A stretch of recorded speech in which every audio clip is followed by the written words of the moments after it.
In Chapter 1 of The Grapes of Wrath, a narrator describes the erosion of the land that led to the Dust Bowl in Oklahoma. This process begins with gentle rains on the red country and part of the gray country. The rain fails to penetrate the land. Then rain doesn't fall for a long period, which causes the surface of the earth to crust and crack. The constant sharp sun wilts the young corn and weeds. When the dirt crust breaks, dust forms. As a result, anything that moves, like a man walking or a wagon rolling, lifts dust into the air. During mid-June, rain clouds move in but release only a meek spattering of precipitation. Afterwards, a windstorm develops that blows so much dust into the air that it darkens the sky. Through the dusty air, the sun shines redly. The wind increases even more, uprooting corn. The dawn comes, but no day, because the dust hangs in the air like a fog.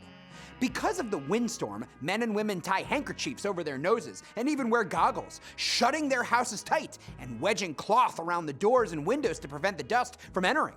Regardless, dust penetrates their homes, coating furniture and clothing. When the wind eventually stops, it takes an entire day for the dust to settle. Dust blankets the earth and everything on it. Men stare silently at their ruined crops. Women worry that their men will break under the pressure. Children draw figures in the dust with bare toes.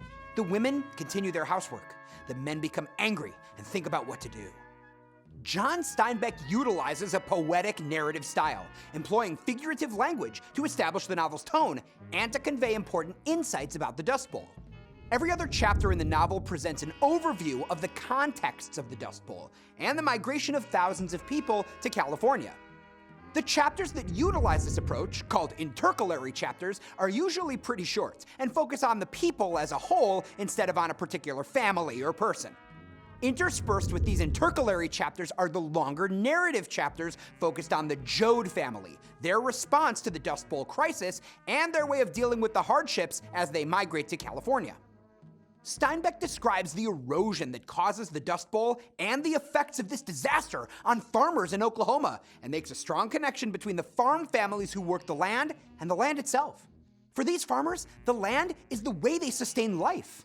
But the dust storm obliterates this way of life, leaving the men stunned. As they look at their ruined corn, the men are silent and do not move often. One of the novel's major themes, the danger of meekness and the benefits of anger, shows up at the end of the chapter.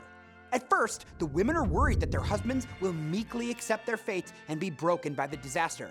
But when they sense their husband's anger, they know their families will be all right.